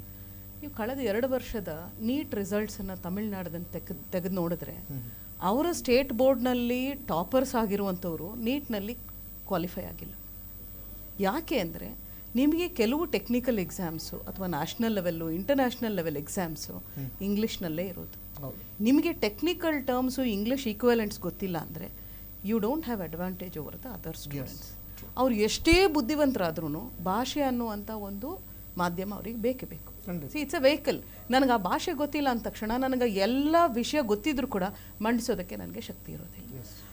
ಈಗ ನಮ್ಮ ಏನು ಈ ಸರ್ಕಾರಿ ಶಾಲೆಗಳಲ್ಲಿ ಓದ್ತಾರೆ ಇವ್ರು ಕರ್ನಾಟಕದಲ್ಲೇ ಇರ್ತಾರೆ ಅನ್ನೋದು ಯಾವ ಗ್ಯಾರಂಟಿ ಇಲ್ಲ, ಅಥವಾ ಇರಬೇಕು ಅನ್ನೋಂಥ ಯಾವ ಒತ್ತಾಯನೂ ಇಲ್ಲ. ನಾವು ಒಂದು ಶಿಕ್ಷಣದ ಪದ್ಧತಿಯನ್ನು ಡಿಸೈಡ್ ಮಾಡುವಾಗ ಒಂದು ರಾಜ್ಯಕ್ಕೆ ನಮ್ಮ ವಿದ್ಯಾರ್ಥಿಗಳನ್ನು ನಾವು ಎಲ್ಲಿಗೆ ತಯಾರು ಮಾಡ್ತಾ ಇದ್ದೀವಿ, ಅವ್ರ ಮುಂದೆ ಇವತ್ತು ನಾವು ಒಂದು ಕಚ್ಚಾಡ್ಕೊಳ್ಳೋದಲ್ಲ, ನನಗೆ ಈ ಭಾಷೆ ಬೇಕು ನನಗಿದು ಬೇಡ ಅಂತ ಹೇಳೋದು ತೀರಾ ನಾವು ಒಂದು ತುಂಬ ಸಂಕುಚಿತವಾಗಿ ನಾವು ಯೋಚನೆ ಮಾಡ್ತಿದ್ದೀವಿ ಅನ್ಸುತ್ತೆ. ಮುಂದೆ ಇದೇ ವಿದ್ಯಾರ್ಥಿಗಳು ತುಂಬ ದೊಡ್ಡ ದೊಡ್ಡ ನಾಯಕರಾಗಿ ಇನೋವೇಟರ್ಸ್ ಆಗಿ ಸೈಂಟಿಸ್ಟ್ಗಳಾಗಿ ಮುಂದಕ್ಕೆ ಹೋಗ್ಬೇಕಂತಂದರೆ ನಮ್ಮಲ್ಲಿ ಕನ್ನಡದಲ್ಲಿ ಅಥವಾ ಹಿಂದಿಯಲ್ಲಿ ತಮಿಳಿನಲ್ಲಿ ಎಷ್ಟು ರಿಸರ್ಚ್ ವರ್ಕ್ಗಳಿದೆ, ಎಷ್ಟು ಅವರಿಗೆ ರಿಸೋರ್ಸಸ್ ಸಿಗುತ್ತೆ, ಎಷ್ಟು ಅವಕಾಶಗಳನ್ನು ನಾವು ಕೊಟ್ಟಿದ್ದೀವಿ ಅನ್ನೋದು ಮುಖ್ಯ. ಹಾಂ, ಅಂದರೆ ಈಗ ನಾವು ಮುಂದಕ್ಕೆ ಹೋಗ್ತಾ ಹೋಗ್ತಾ ಹೆಚ್ಚು ಓದ್ಕೊಳ್ಬೇಕು, ಹೆಚ್ಚು ತಿಳ್ಕೊಳ್ಬೇಕಂದಾಗ ನಿಮಗೆ ತುಂಬ ಜಾಸ್ತಿ ನಾಲೆಡ್ಜ್ ಭಂಡಾರ ಸಿಗೋದೆಲ್ಲಿ ಅಂತಂದಾಗ ಇಂಗ್ಲೀಷ್ನಲ್ಲಿ. ಈ ವಿದ್ಯಾರ್ಥಿಗಳಿಗೆ ಖಂಡಿತವಾಗ್ಲೂ ಕನ್ನಡನೂ ತುಂಬ ಅಚ್ಚುಕಟ್ಟಾಗಿ ಕಲಿಸೋಣ, ಆದರೆ ಇಂಗ್ಲೀಷನ್ನು ಕೂಡ ಸಣ್ಣ ವಯಸ್ಸಿನಿಂದಲೇ ಕಲಿಸ್ತಾ ಹೋದರೆ ಮತ್ತು ಒಂದೇ ಒಂದು ನನಗೆ ಅಲ್ಲಿ ಕನ್ಸರ್ನ್ ಕಾಳಜಿ ಇರೋದೇನೆಂದರೆ ಇಂಗ್ಲೀಷನ್ನು ಕಲಿಸುವಂಥ ರೀತಿ. ಈಗ ಶ್ಯಾಮ್ ಅವ್ರು ಹೇಳಿದರು CUT ಕಟ್ PUT ಪಟ್ ಅಂತ ಯಾಕಾಗಲ್ಲ ಅಂತ. ನಾವು ಕನ್ನಡದಲ್ಲಿ ಅದ್ಭುತವಾಗಿ ಪ್ರತಿಯೊಂದು ಶಬ್ದಕ್ಕೂ ಒಂದು ಅಕ್ಷರ ಇದೆ, ಸ್ವರ ಇದೆ, ವ್ಯಂಜನ ಇದೆ. ಆದರೆ ಇಂಗ್ಲೀಷ್ನಲ್ಲಿ ಹಾಗಲ್ಲ. ಫಾನಿಕ್ಸ್ ಅಂತ ಹೇಳ್ತೀವಿ ನಾವು, ಸೌಂಡ್ಸಿಂದ ಕಲಿಬೇಕು ಮಕ್ಕಳು. ಈ CUT ಅಂತ ಕಲಿಯೋಂಗಿಲ್ಲ, ಕ ಅ ಟ ಸೌಂಡನ್ನು ಹಿಡಿದು ಕಲಿಬೇಕು ಮಕ್ಕಳು. ಆದರೆ ಮತ್ತೆ ನಾವು ಈ ಸರ್ಕಾರಿ ಶಾಲೆಯಲ್ಲಿ ಇಂಗ್ಲೀಷನ್ನು ಕನ್ನಡದ ರೀತಿ ಅಥವಾ ಕನ್ನಡವನ್ನು ಇನ್ನೊಂದು ಭಾಷೆ ಸಬ್ಜೆಕ್ಟ್ನ ರೀತಿ ನಾವು ಯಾವಾಗ ಫಾಲ್ಟಿ ಮೆಥಡ್ಸಲ್ಲಿ ಹೇಳ್ಕೊಡ್ತೀವಿ ಅವರು ಯಾವುದನ್ನು ಅಚ್ಚುಕಟ್ಟಾಗಿ ಕಲಿಯಲ್ಲ. ನಾನು ಒಂದೇ ಹೇಳ್ತೀನಿ, ನಾವು ಸರ್ಕಾರಿ ಶಾಲೆಯ ಈ ನೋಂದಣಿಯನ್ನು ಇನ್ಕ್ರೀಸ್ ಮಾಡಬೇಕು, ಜಾಸ್ತಿ ಮಾಡಬೇಕು. ಸರ್ಕಾರಿ ಅಂತಲ್ಲ, ಯಾವುದೇ ಪ್ರೈವೇಟ್ ಶಾಲೆನೇ ಆಗಲಿ ಅಲ್ಲಿನ ಗುಣಮಟ್ಟದ ಮಾಪನ ಆಗಬೇಕು. ಗುಣಮಟ್ಟದ ಕಲಿಕೆ ಇದ್ದಂಥ ಸಂದರ್ಭದಲ್ಲೇ ಶಾಲೆಗೆ ಮಕ್ಕಳು ಬಂದೇ. ನಾನು ಹೇಳ್ತೀನಿ, ಈಗ ನೀವು MLA ಮಕ್ಕಳನ್ನೇ ಹಾಕಿ ಎಲ್ಲ ಗೌರ್ಮೆಂಟ್ ಯಾವ ಸರ್ಕಾರಿ ನೌಕರರಿದ್ದಾರೆ ಅವ್ರ ಮಕ್ಕಳನ್ನೇ ಎಲ್ಲ ಹಾಕಿ ನೀವು ಎಲ್ಲಿ ಮೌಲ್ಯಮಾಪನ ಆಗೋದಿಲ್ಲ, ಎಲ್ಲಿ ಅಕೌಂಟಬಿಲಿಟಿ ಬರಲ್ಲ, ನೀವು ಪ್ರಶ್ನೆನೇ ಮಾಡಲ್ಲ. ಈಗ ನಿಮ್ಮ ಶಾಲೆಯಲ್ಲಿ ನೀವು 10th ಸ್ಟ್ಯಾಂಡರ್ಡ್ ರಿಸಲ್ಟ್ ನೋಡಬೇಡಿ, ಪ್ರತಿಯೊಂದು ತರಗತಿಯಲ್ಲೂ ಈ ಒಂದು ವರ್ಷ ಮುಗಿಯೋ ವೇಳೆಗೆ ಈ ವಿದ್ಯಾರ್ಥಿಗಳಲ್ಲಿ ಇಷ್ಟರ ಮಟ್ಟಿಗಿನ ಕಲಿಕೆ ಆಗಿರಲೇಬೇಕಂತ ಹೇಳಿ ಎಲ್ಲ ಸೆಂಟ್ರಲ್ ಗೌರ್ಮೆಂಟಲ್ಲಿ ಎಲ್ಲ ಕಡೆನೂ ಮಿನಿಮಮ್ ಲೆವೆಲ್ಸ್ ಆಫ್ ಲರ್ನಿಂಗ್ ಅನ್ನೋದು ಡಿಸ್ಕ್ರೈಬ್ ಆಗಿದೆ. ನಮ್ಮಲ್ಲಿ ಯಾಕೆ ನಾವು ಅದನ್ನು ಮೌಲ್ಯಮಾಪನ ಮಾಡೋದಿಲ್ಲ? ನಮ್ಮ ಇಂಗ್ಲೀಷ್ ಆಗಲಿ ಕನ್ನಡ ಆಗಲಿ ಎಷ್ಟು ನಾವು ಹಣವನ್ನು ಖರ್ಚು ಮಾಡ್ತಾ ಇದ್ದೀವಿ ಸರ್ಕಾರಿ ಶಾಲೆಗಳಿಗೆ, ಮತ್ತು ಅಲ್ಲಿ ಬರುವಂಥ ಶಿಕ್ಷಕರು ಯಾರು? Most meritorious. ಈ ಪ್ರೈವೇಟ್ ಶಾಲೆಗಳಲ್ಲಿ ಇರುವಂಥ ಶಿಕ್ಷಕರಿಗಿಂತ ಅತ್ಯಂತ ಹೆಚ್ಚು ಅಂಕಗಳನ್ನು ಪಡೆದುಕೊಂಡು ಅವರೇ ಹೌದು ಆ ಕ್ರೀಮ್ ಅಂತ ಏನಿದೆ ಅವರಲ್ಲಿ ಹೋಗಿ ಯಾಕೆ ಗುಣಮಟ್ಟದ ಶಿಕ್ಷಣ ಸಿಗ್ತಾ ಇಲ್ಲ ಅಂತಂದರೆ ಅಲ್ಲಿ ತೊಂದರೆ ಇರೋದು ಮಾಧ್ಯಮದಲ್ಲ, ತೊಂದರೆ ಇರೋದು ಗುಣಮಟ್ಟದ್ದು, ತೊಂದರೆ ಇರೋದು ಇಚ್ಛಾಶಕ್ತಿಯ ಕೊರತೆ. ನಮ್ಮ ಶಾಲೆಗಳನ್ನು ನಾವು ಇಂಪ್ರೂವ್ ಮಾಡಬೇಕು ಅನ್ನೋದು ಅಲ್ಲಿನ ಸಿಬ್ಬಂದಿ ವರ್ಗಕ್ಕೆ ಬರಬೇಕು. ಮತ್ತು ಒಂದು ಮೌಲ್ಯಮಾಪನ, ಈಗ ನೀವು ಆಕ್ಸ್ಫರ್ಡ್ ಯೂನಿವರ್ಸಿಟಿಯಲ್ಲಿ ನೋಡಿ, ನೀವು ಪ್ರೊಫೆಸರ್ ಆಗಿ ಹೋಗಿ ಇವತ್ತು ಹೋಗಿ ರಿಟೈರ್ ಆಗೋವರೆಗೆ ಆರಾಮಾಗಿ ಕೂತ್ಕೊಳ್ಳೋ ಹಾಗಿಲ್ಲ. ಪ್ರತಿ ವರ್ಷ ಅವರಿಗೆ ರೇಟಿಂಗ್ ತಗೊಳ್ತಾರೆ, ಅದರಲ್ಲಿ ಅದು ಡಿಪ್ ಆದ ತಕ್ಷಣ ಅವರನ್ನು ಆಚೆ ಕಳಿಸ್ತಾರೆ. ನಾನು ಮುಂದುವರಿಬೇಕಂದ್ರೆ ಇದು ಬರೀ ಆಕ್ಸ್ಫರ್ಡ್ ಯೂನಿವರ್ಸಿಟಿ ಅಂತಲ್ಲ, ಪ್ರಪಂಚದ ಎಲ್ಲ ಗುಣಮಟ್ಟದ ಶಿಕ್ಷಣ ನೀಡುವಂಥ ಎಲ್ಲ ಸಂಸ್ಥೆಗಳಲ್ಲಿ ಮೌಲ್ಯಮಾಪನ, ನಾನು ತಿಳ್ಕೊಂಡಿರೋದನ್ನು ಇನ್ನೊಬ್ಬರಿಗೆ ವಿದ್ಯಾರ್ಜನೆ ಕೊಡಬೇಕು ಅನ್ನೋದನ್ನು ನಾನು ಕೊಡೋಕ್ಕೆ ಬರಲಿಲ್ಲ ಅಂದ ತಕ್ಷಣ I don't deem fit to be a teacher.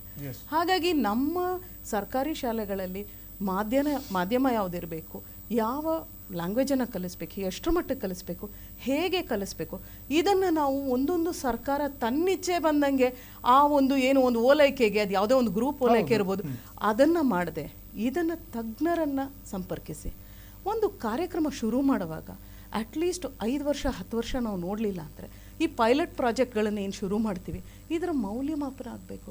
ಮತ್ತು ಮಕ್ಕಳು ಆಟಿಕೆಗಳಲ್ಲ, ಅವ್ರ ಮೇಲೆ ಏನೋ ಒಂದು ಪ್ರಯೋಗ ಮಾಡೋದು. ಹೌದು, ಈಗ ನಾವು ಸಂಶೋಧನೆಯನ್ನು ಮಾಡಿದಾಗ ಮೊದಲು ಪ್ರಾಣಿಗಳ ಮೇಲೆ ಪ್ರಯೋಗ ಮಾಡ್ತೀವಿ, ಆ ರೀತಿ ಮಕ್ಕಳು ಆಗೋದ್ರ ಹಾಗಿದ್ರೆ ಅಷ್ಟು ಇದು ಮಾಡಿ. ಇದು ತುಂಬ ಡೇಂಜರಸ್.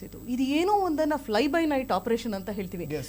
ಏನೋ ಒಂದು ಮಾಡೋದು, ಇದೇನು ದುಡ್ಡಿಲ್ಲದೆ ಅನ್ಕೊಳ್ತೀವಿ, ಅದು ಆಗೋದೇ ಒಂದು ರಿಸಲ್ಟ್ ಅಂದ್ಬಿಡುತ್ತೆ. ಮತ್ತು ಇದನ್ನು ಯಾರ ಮೇಲೆ ನಾವು ಪ್ರಯೋಗ ಮಾಡ್ತಾ ಇದ್ದೀವಿ ಅಂದರೆ ಪುಟ್ಟ ಮಕ್ಕಳ ಮೇಲೆ.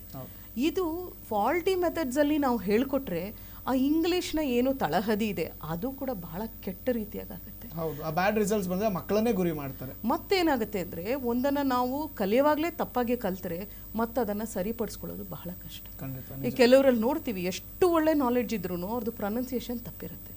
ಅದನ್ನು ಚಿಕ್ಕ ವಯಸ್ಸಲ್ಲಿ ತಿದ್ದಿರಲಿಲ್ಲ ಅಂತಂದರೆ ಅದು ಮುಂದಕ್ಕೆ ತಿದ್ಕೊಳ್ಳೋಕೆ ಆಗೋದೇ ಇಲ್ಲ. ಹೌದು, ಒಂದು ನೀವು ಹೇಳಿದ್ವಿ ಮೇಡಮ್ ಕರೆಕ್ಟಾಗಿ, ತುಂಬಾನೇ ಕ್ವಾಲಿಫೈಡ್ ಟೀಚರ್ಸ್ ಅಥವಾ ತುಂಬಾನೇ ರ್ಯಾಂಕ್ ಹೋಲ್ಡರ್ಸ್ಗಳನ್ನೇ ಸರ್ಕಾರ ಶಿಕ್ಷಕರನ್ನಾಗಿ ಆಯ್ಕೆ ಮಾಡುತ್ತೆ. ಅಂಥವರು ಗುಣಮಟ್ಟದ ಶಿಕ್ಷಣವನ್ನ ಕೊಡಲಿಲ್ಲ ಅಂತ ಹೇಳಿದಾಗ ಅವರ ತಪ್ಪುಗಳನ್ನ ಈ ಮಕ್ಕಳ ಮೇಲೆ ಹೊರಿಸೋದು ನಿಜವಾದ ತಪ್ಪಲ್ವ? ಅದೆಷ್ಟು ಮಟ್ಟಕ್ಕೆ ಸರಿ? ಮಕ್ಕಳಲ್ಲಿ ಕಲಿಯೋ ಬುದ್ಧಿ ಎಲ್ಲರಲ್ಲೂ ಕೂಡ ಗ್ರಹಿಸುವಂಥ ಶಕ್ತಿ ಇರುತ್ತೆ, ದೇ ಹ್ಯಾವ್ ಗ್ರಾಬಿಂಗ್ ಪವರ್ ಇರುತ್ತೆ. ಕಲ್ಸೋದ್ರು ಅದೇ ಮಕ್ಕಳನ್ನ ಇಂಗ್ಲೀಷ್ ಶಾಲೆಗೆ ಹಾಕೋದು ಅದೇ ರ್ಯಾಂಕನ್ನು ತೆಗಿತಾರೆ. ಆದರೆ ಶಿಕ್ಷಕರು ಅಥವಾ ಆ ಗುಣಮಟ್ಟದ ಆಡಳಿತದಲ್ಲಿ ತಪ್ಪಿಟ್ಕೊಂಡು ಮಕ್ಕಳನ್ನ ಗುರಿ ಮಾಡೋ ತಪ್ಪಲ್ವ? ಹಾಗೆ ಈಗ ನಮ್ಮ ಶಾಲೆಯಲ್ಲೇ RTE ಅಡಿಯಲ್ಲಿ ಕೆಲವು ವಿದ್ಯಾರ್ಥಿಗಳು ಬಂದಿದ್ದಾರೆ ಕಳೆದ ಒಂದು 3-4 ವರ್ಷದಿಂದ. ಆ ವಿದ್ಯಾರ್ಥಿಗಳು ತೀರಾ ಇಂಗ್ಲಿಷ್ ಪದನೇ ಗೊತ್ತಿಲ್ಲದೆ ಇರುವಂಥ ಫ್ಯಾಮಿಲಿಗಳಿಂದ ಬಂದಿದ್ದಾರೆ. ಕೆಲವರು ಫಸ್ಟ್ ಜನರೇಷನ್ ಲರ್ನರ್ಸ್, ಅವರ ಅಪ್ಪ ಅಮ್ಮ ಯಾವತ್ತೂ ಶಾಲೆಗೆ ಹೋಗಿಲ್ಲ ಅಂಥ ಮಕ್ಕಳೇ ಬಂದಿದ್ದಾರೆ. ಎಷ್ಟು ನಿರರ್ಗಳವಾಗಿ ಇವತ್ತು ಅವರು ಇಂಗ್ಲೀಷ್ನಲ್ಲೂ ಮಾತಾಡ್ತಾರೆ, ಕನ್ನಡದಲ್ಲೂ ಮಾತಾಡ್ತಾರೆ. ಅಂದರೆ ಎಲ್ಲ ಮಕ್ಕಳನ್ನು ಎಲ್ಲವನ್ನು ಕಲಿಯೋ ಕೆಪಾಸಿಟಿ ತುಂಬ ಚೆನ್ನಾಗಿರುತ್ತೆ. ಅದರಲ್ಲೂ 8 ವರ್ಷದ ಒಳಗೆ ಮಕ್ಕಳಿಗೆ ಬ್ರೈನ್ ಡೆವಲಪ್ಮೆಂಟ್ ಎಷ್ಟಿರುತ್ತೆ, ತುಂಬ ಇರುತ್ತೆ. ಹಾಗಾಗಿ ನಾವು ಆ ಹಂತದಲ್ಲಿ ಎಲ್ಲೋ ಕೇರ್ಲೆಸ್ ಆಗಿ ಈ ಥರ ಒಂದು ಪ್ರೋಗ್ರಾಮ್ಗಳನ್ನು ಸಡನ್ನಾಗಿ ಇಂಟ್ರೊಡ್ಯೂಸ್ ಮಾಡೋದು, ಮತ್ತು ಸಡನ್ನಾಗಿ ಮತ್ತೆ ಅದನ್ನು ವಿಡ್ರಾ ಮಾಡಿಬಿಡೋದು, ಆ ಮಕ್ಕಳಿಗೆ ಏನು ಎಜುಕೇಶನ್ ಪ್ರೋಗ್ರೆಸ್ನು ಕೂಡ ಡೌನ್ ಮಾಡ್ದಂಗೆ ಆಗ್ಬಿಡುತ್ತೆ. ಮತ್ತೆ ಅಲ್ಲೇನಾಗುತ್ತೆ, ಇವಾಗ ಆ ಇಂಗ್ಲೀಷನ್ನು ಕೊಡೋದಕ್ಕೆ ಇನ್ನು ಎಲ್ಲಿಂದಲೋ ಸಮಯವನ್ನು ತೆಗೆದಿರ್ತೀವಿ. ಆ ಸಬ್ಜೆಕ್ಟಿಗೆ ಏನು ಕೊಡಬೇಕಿತ್ತು ಅದು ಸಿಕ್ಕೋದಿಲ್ಲ. ಅಂದರೆ ನನ್ನ ಒಂದೇ ಒಂದು ಕಾಳಜಿ ಏನಂದರೆ, ನಾವು ಎಕ್ಸ್ಪೆರಿಮೆಂಟ್ಸ್ ಮಾಡಬೇಕು, ರಿಸರ್ಚನ್ನು ಮಾಡಬೇಕು ಎಜುಕೇಷನಲ್ಲಿ, but it should not be costly experiments at the cost of childrens education ಅವರ ಡೆವಲಪ್ಮೆಂಟ್ ಆಗಬಾರ್ದು. ಮತ್ತು ಭಾಷೆ ಆಗಲಿ ಯಾವುದೇ ಒಂದು ವಿಷಯವನ್ನಾಗಲಿ ಎಲ್ಲರೂ ಯಾರು ಹೇಗೆ ಬೇಕಾದ್ರೂ ಕಲಿಸ್ಬೋದು ಅಂತಲ್ಲ, ಅದಕ್ಕೆ ಆದಂಥ ಒಂದು ಪದ್ಧತಿ ಇದೆ, ಅದಕ್ಕೆ ಆದಂಥ ಸಾಕಷ್ಟು ರಿಸರ್ಚ್ಗಳಿದೆ. ಲಿಂಗ್ವಿಸ್ಟಿಕ್ಸು, ಫೋನೆಟಿಕ್ಸ್. ಈಗ ನಾವು ಇಂಗ್ಲೀಷ್ ಮಾಧ್ಯಮದಲ್ಲಿ ಅಂದರೆ ಕನ್ನಡ ಮಾಧ್ಯಮದಲ್ಲಿ ಇಂಗ್ಲೀಷ್ ಕಲಿಸೋಕ್ಕೆ ಯಾರನ್ನು ಅಪಾಯಿಂಟ್ ಮಾಡ್ಕೋತೀವಿ, ಒಂದು BEd ಅಥವಾ D.Ed ಆಗಿರುವ ಟೀಚರ್ಸನ್ನು ತಗೊಳ್ತಾರೆ. ಅವರಿಗೆ ಭಾಷೆಯನ್ನು ಹೇಗೆ ಕಲಿಸ್ಬೇಕು ಅನ್ನೋದು ಖಂಡಿತವಾಗ್ಲೂ ಟ್ರೈನಿಂಗ್ ಇರೋದಿಲ್ಲ. ಯಾಕೆಂದರೆ 2 ವರ್ಷದಲ್ಲಿ ಒಂದು ಭಾಷೆಯ ಬಗ್ಗೆ ಪಾಂಡಿತ್ಯ ಡೆವಲಪ್ ಮಾಡ್ಕೊಳ್ಳೋಕೆ ಸಾಧ್ಯವಿದೆ. ಸೊ ಹಾಗಾಗಿ ಈಗ ನೀವು ಬೇರೆ ದೇಶಗಳಲ್ಲಿ ನೋಡಿದ್ರೆ ಲಿಂಗ್ವಿಸ್ಟ್ಗಳನ್ನು ಮತ್ತು ಫೋನೆಟಿಕ್ ಎಕ್ಸ್ಪರ್ಟ್ಗಳನ್ನೇ ಬಳಸ್ಕೊಳ್ಳೋದು. ಇವತ್ತು ನೀವು ನೋಡಿದ್ರೆ ಚೈನಾದಲ್ಲಿ ಭಾರತದಲ್ಲಿ ಇರುವಂಥ ಎಲ್ಲ ಲಿಂಗ್ವಿಸ್ಟಿಕ್ ಎಕ್ಸ್ಪರ್ಟ್ಸ್ನ ಮತ್ತು ಫೋನೆಟಿಕ್ ಎಕ್ಸ್ಪರ್ಟ್ಸನ್ನು ಇಲ್ಲಿಂದ ಕರ್ಕೊಂಡು ಹೋಗ್ತಿದ್ದಾರೆ. ಅವ್ರು ಕೇಳಿದ್ದ ಸಂಬಳ ಕೊಟ್ಟು ಕರ್ಕೊಂಡು ಹೋಗ್ತಿದ್ದಾರೆ. ಯಾಕೆ ಅಂದರೆ ಇಷ್ಟು ವರ್ಷ ನಾವು ಮ್ಯಾಂಡ್ರಿನ್ ಬಿಟ್ಟು ಬೇರೆ ಏನೂ ಕಲಿಯಲ್ಲ ಅಂತಿದ್ದವರು ಈಗ ಅದಿಲ್ಲದೆ ಇದ್ರೆ ನಮ್ಗೆ ಉಳಿವಿಲ್ಲ ಅನ್ನೋದು ಅವ್ರಿಗೆ ಅರ್ಥ ಆಗಿದೆ. ಹಾಗಾಗಿ ಇಂಗ್ಲೀಷನ್ನು ಖಂಡಿತ ಕಲಿಸೋಣ, ಹಾಗಂತ ಕನ್ನಡವನ್ನು ಎಲ್ಲೂ ನಾವು ನೆಗ್ಲೆಕ್ಟ್ ಮಾಡಬಾರ್ದು. ಮತ್ತು ಅಚ್ಚುಕಟ್ಟಾಗಿ ಒಳ್ಳೆ ಕನ್ನಡವನ್ನು ಕಲಿಸ್ಬೇಕು. ನಾನು ನೋಡ್ತೀನಿ ಎಷ್ಟೋ ಶಾಲೆಗಳಲ್ಲಿ 5ನೇ ಕ್ಲಾಸ್ 6ನೇ ಕ್ಲಾಸಿಗೆ ಬಂದಿರೋ ಮಕ್ಕಳಿಗೆ ಕನ್ನಡ ಓದೋದಕ್ಕೂ ಬರೋದಿಲ್ಲ, ಬರೆಯೋದಕ್ಕೂ ಬರೋಲ್ಲ. ಅದು ಯಾವುದೇ ಮಾಧ್ಯಮದಲ್ಲಿ ಓದಲಿ, ಆ ಗುಣಮಟ್ಟವನ್ನು ನಾವು ಖಾತ್ರಿ ಮಾಡಿಕೊಳ್ಬೇಕು, ಮೌಲ್ಯಮಾಪನ ಆಗಬೇಕು, ಮತ್ತು ನಮ್ಮಲ್ಲಿ ಇಚ್ಛಾಶಕ್ತಿನೂ ಬೇಕು ಅನ್ನೋದು ಕೂಡ ನನ್ನ opinion. Very nice. Arvind Sharma, ಕೊನೆಯದಾಗಿ ಏನು ಹೇಳ್ತೀರಾ ಸರ್ ಕನ್ನಡ ಸಂಘಟನೆಗಳ ಪರವಾಗಿ? ಈಗ ರಾಜ್ಯದಲ್ಲಿ ದ್ವಿಭಾಷಾ ನೀತಿಯನ್ನು ಶಿಕ್ಷಣದಲ್ಲಿ ಅಳವಡಿಸ್ತಕ್ಕಂಥ ಕೆಲಸಗಳನ್ನ ಮಾಡಿ. ಹಿಂದಿ ನಮಗೆ ಬೇಡವೇ ಬೇಡ. ಎರಡನೇದಾಗಿ ಮಕ್ಕಳುಗಳಿಗೆ ಗ್ರಹಿಕಾ ಶಕ್ತಿ ಬಗ್ಗೆ ಚರ್ಚೆ ಬಂತು. ಇಲ್ಲಿ ನೀವು ಚಾಮುಂಡಿ ಬೆಟ್ಟದಲ್ಲಿ ಟೂರಿಸ್ಟ್ ಪ್ರವಾಸೋದ್ಯಮ ಒಂದು ತಾಣ, ಅಲ್ಲಿರ್ತಕ್ಕಂಥವ್ರಿಗೆ ಫ್ರಾನ್ಸ್ ಲ್ಯಾಂಗ್ವೇಜ್ ಬರುತ್ತೆ, ಇಂಗ್ಲೀಷ್ ಬರುತ್ತೆ, ಹಿಂದಿ ಬರುತ್ತೆ. ಅವರು ಹೊಟ್ಟೆಪಾಡಿಗೋಸ್ಕರ ಕಲ್ತ್ಕೊತಾ ಇರ್ತಾರೆ ಮಕ್ಕಳುಗಳು, ತುಂಬ ಚೆನ್ನಾಗಿ ಕಲ್ತ್ಕೊತಾ ಇರ್ತಾರೆ. ಆ ಒಂದು ಶಕ್ತಿ ಇರ್ತಕ್ಕಂಥವ್ರಿಗೆ ನಮಗೆ ಬರೋದಿಲ್ಲ, ಆ ಮಟ್ಟಿಗೆ ಇಂಗ್ಲೀಷ್ ಮಾತಾಡ್ತಾರೆ. ಅಲ್ಲಿ ಗ್ರಹಿಸಿ ಅವ್ರಿಗೆ ಯಾರೇನು ಹೇಳ್ಕೊಟ್ಟಿರೋದಿಲ್ಲ. ನೀನು ಇಂಥ ಪದಗಳಿಗೆ ಇಂಥ ಪದಕ್ಕೆ ಇಂಥ ಅರ್ಥ ಇದೆ ಅಂತ ಅವ್ರಿಗೆ ಗೊತ್ತಿರೋದಿಲ್ಲ, ನೋಡ್ತಾನೆ ಕಲ್ತ್ಕೊಂಡ್ಬಿಟ್ಟಿರ್ತಾರೆ.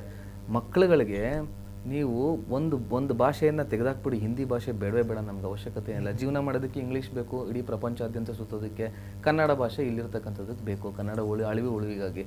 ಹಂಗಾಗಿ ಇಂಗ್ಲೀಷ್ ಕಲಿಯೋವಂಥದ್ದನ್ನು ಈಗ ರ್ಯಾಪಿಡೆಕ್ಸ್ ಅಂತಂದು ಸ್ನೇಕ್ಷಾಮ್ ಅವರು ಅದರಲ್ಲಿ ಬರ್ತಕ್ಕಂಥದ್ದನ್ನು ನಾವು ಸಪ್ರೇಟಾಗಿ ತೊಗೊಂಡು ಕಲಿತಕ್ಕಂಥ ಕೆಲಸಗಳಾಗೋದು ಬೇಡ. ಚಿಕ್ಕ ವಯಸ್ಸಿಂದನೇ ಕಲಿಸ್ತಕ್ಕಂಥ ಕೆಲಸಗಳನ್ನ ಮಾಡಿ ಆಂಗ್ಲ ಭಾಷೆಯನ್ನು ಅಂತ ನಮ್ಮ ಒತ್ತಾಯ. ಯಾವುದೇ ಕಾರಣಕ್ಕೂ ತ್ರಿಭಾಷಾ ನೀತಿಯನ್ನು ಮಾಧ್ಯಮದಲ್ಲಿ ಬೇಡ, ದ್ವಿಭಾಷಾ ನೀತಿಯನ್ನೇ ತಗೊಂಡು ಬನ್ನಿ ಅಂತ ಅಂದ್ಬಿಟ್ಟು ನಾವು ಒತ್ತಾಯವನ್ನು ಮಾಡ್ತೀವಿ. ಓಕೆ, ಸ್ನೇಹಿತರೆ ಕೊನೆಯದಾಗಿ ಚಿಕ್ಕದಾಗಿ ಏನು ಹೇಳ್ತೀರಾ? ಎಲ್ಲರ ತಲೆಯಲ್ಲಿ ಏನು ಸೇರ್ಕೊಂಡ್ಬಿಟ್ಟಿದ್ದಾನೆ, ಇಂಗ್ಲೀಷ್ ಅಂದರೆ ಒಂದು ರಿಚ್ ಲ್ಯಾಂಗ್ವೇಜ್, ಎಲ್ಲ ಶ್ರೀಮಂತರು ಮಾತ್ರ ಕಲಿಬೇಕು, ಬಡವರು ಕಲಿಬಾರ್ದು. ಸ್ಟ್ಯಾಂಡರ್ಡ್ ಲ್ಯಾಂಗ್ವೇಜ್ ಅದು. ಸ್ಟ್ಯಾಂಡರ್ಡ್ ಎಲ್ಲ ಸಮಾನತೆ ಬೇಕು ಅಂದ್ರೆ ಎಲ್ಲ ಕಲೀಲೇಬೇಕು.